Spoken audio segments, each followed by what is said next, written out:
深圳灣萬象城2期9月30日正式盛大開幕啦！打頭陣嘅係灣區萬象藝術季，誓要將呢度變成藝文綠洲，引入超過300個唔同類型嘅品牌，喺度消費仲可以即買即退稅，超方便啊！呢度仲有超過50個美食餐飲，好多仲係深圳首店，其他商場冇得食㗎。睇我介紹之前，請你訂閱我嘅 YouTube Channel， 叫做 K 貨加辣。大家好，我係喵，又一個深圳嘅新地標正式登陸啦！我到目前為止呢，仍然覺得最方便嘅口岸呢，就係深圳灣口岸。大家坐地鐵嘅話呢，2號線、11號線、13號線都可以去到後海站，由 A、K、M 出口呢都可以直達商場 D 部分。而 call 車嘅話呢，更加方便啦，15分鐘就可以直接去到噶啦。咁我順便都影下一啲靚車俾大家睇啦，因為試過有觀眾問有冇啲輪椅可以上嘅車啦，大家就可以 call 呢一種優享型嘅曹操出行車呢，就可以係非常闊落，無論你6個人啊或者輪椅都可以上嘅。見到呢個春筍型嘅建築呢，就知道嚟咗深圳灣萬象城1期。大家唔好記錯啊，呢度係1期啊，呢個春筍喺佢嘅對面呢，先至係而家新開幕嘅2期喺呢一度。因為呢度實在係太大啊，所以我勸你哋呢，真係計劃好啦，或者睇多幾次我條片呢，先至去行動。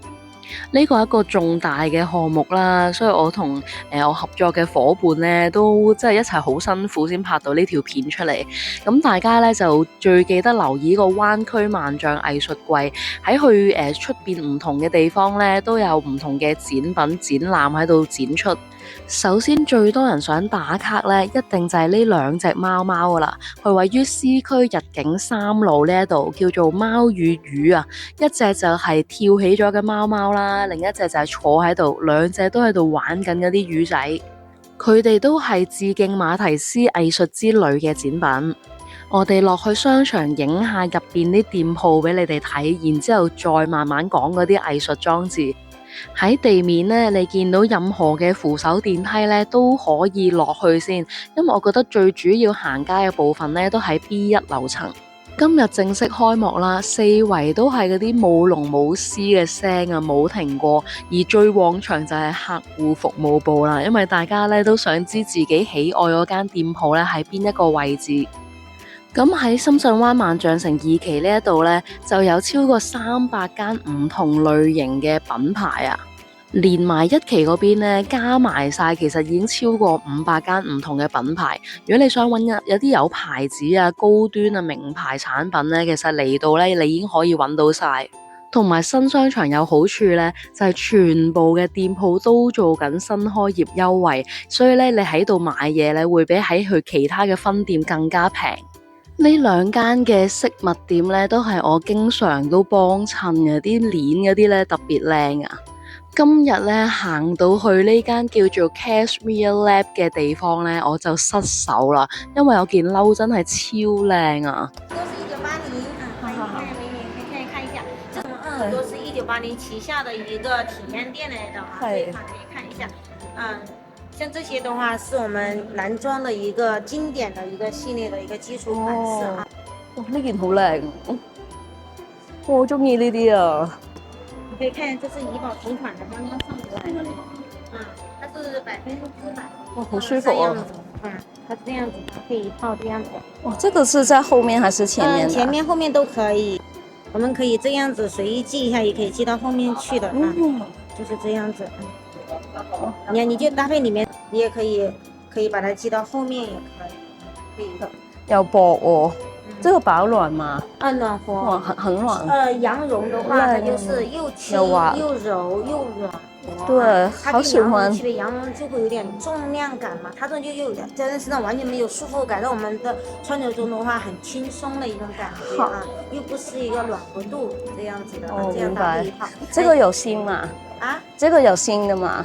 有啊有啊。那就這個吧。我們還可以包郵了。哦，現在可以啊。都完全沒有就這個吧。完全沒有一個輸入感，讓你們輕鬆逛街。我們包郵到家，順豐的。好，我可以順豐。如果寄香港都可以嘛？香港也都可以寄順豐寄到香港。但我都係自己攞住穩陣啲呢個。這個可以退稅嘛？可以。哦，好，咁我哋而家去埋退稅，即刻買。差唔多冬季啦嘛，梗係要買翻件大褸啦。呢一啲又輕又薄咧，又保暖，而且喺深圳灣萬象城購物咧，係可以即買即退稅，申請離境退稅9%啊，攞翻，非常之方便。只要你同店員講咧，你係想退稅，佢會教你點做噶啦。講咗咁耐肚餓啦，帶大家去食嘢先。好多人以為咧，聽到萬象城食飯一定好貴噶啦，梗係唔係啦，都有平嘢食噶。好似我哋今日咧食翻個越南河粉先。老實講，呢個英文名字我真係唔識讀，好彩我知道佢有個好勁嘅名叫做雷猴，係咁啊！大家記住啦，雷猴食越南牛肉河粉嘅。我哋喺度食牛肉河粉啦，嗌咗個雞翼2個嘢飲咧，加埋係好似196蚊左右啦。行咗咁耐，食翻碗牛肉粉先。我哋嗌咗個河內招牌牛腩，另一個咧就係特色爆炒牛肉，跟住就有個小油條。好多人喺呢間，我哋都排咗好耐。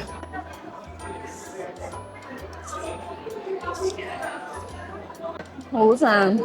行完街食翻碗粉先。喺深圳灣萬象城呢度咧，呢間餐廳係算經濟實惠嘅。咁我哋再嗌咗2個嘢飲啦，呢個係柚子嘅，跟住嗌咗個椰子水。食飽繼續行。食飽飽繼續同大家睇下嗰啲藝術裝置啊！其實室內室外咧，你都見到佢啲建築係好特別嘅，好多打卡位。由 C 區綠谷咧出去外邊咧，咁你就會見到呢一個藝術家的會客廳啊，好得意啊！有好多家私，你可以過去影相嘅。喺戶外見到有條橋喎，睇真啲好似有啲白鴿，真定假嘅呢？我上去睇清楚啲，原來都係一個展覽嚟㗎，佢叫做靜舞，喺 BC 區出邊呢，上橋就會見到㗎啦。大家繼續睇展品嘅時候呢，我就講多啲國慶期間嘅活動俾你哋聽。首先有一個叫藝文聲浪嘅活動啊，咁佢喺9月30號啦、10月1號、10月3號嘅4點鐘喺 C 區嘅水幕廣場呢都會有一個演講。而另一個活動叫做未來之夢水景光影 show， 喺9月30號、10月1號至到10月8號夜晚7點、8點、9點喺 B 區嘅 Wave 廣場呢都有呢一個咁盛大嘅光影 show 啊！每場大概3分鐘左右啦，呢個我都好有興趣。夜晚呢，我就選擇食間泰國菜，呢間呢叫做 Sok， 喺泰語入邊呢，就係一個好喜悅啊、開心、幸福嘅意思。佢有個中文名字叫做疏坤徑啦。如果你去泰國嘅話，就會知道係一個40年嘅國民品牌嚟㗎。咁佢而家喺中國呢，係第1間嘅分店，就嚟到深圳灣萬象城2期。夾隻雞腿引下你哋先。其實喺呢個商場咧嚟食飯都抵噶，因為咧好多深圳嘅商場，你發現啲鋪頭係重複又重複，但係咧嚟到呢一度咧，有好多都係深圳首店嚟噶。咁話埋俾大家聽啦，呢度嘅超市就係奧利超市啦。我嚟嘅時候咧係一個藍鰭金槍魚嘅開魚儀式啊！大家喺度玩完食完買完之後呢，都要去超市嗰度買啲手信翻屋企噶嘛。另外就買多個蛋糕翻屋企啦。我嚟到呢度都買咗個甜品食下。呢間叫做 Jessie and Jerry， 位於 A 區嘅 B1 樓層。大家有興趣呢，就快啲過嚟深圳灣萬象城2期呢一度行街啦。無論家庭客啦、年輕啊、長者啊，你都可以過嚟行下。記得臨走之前訂閱我嘅 YouTube channel。拜拜。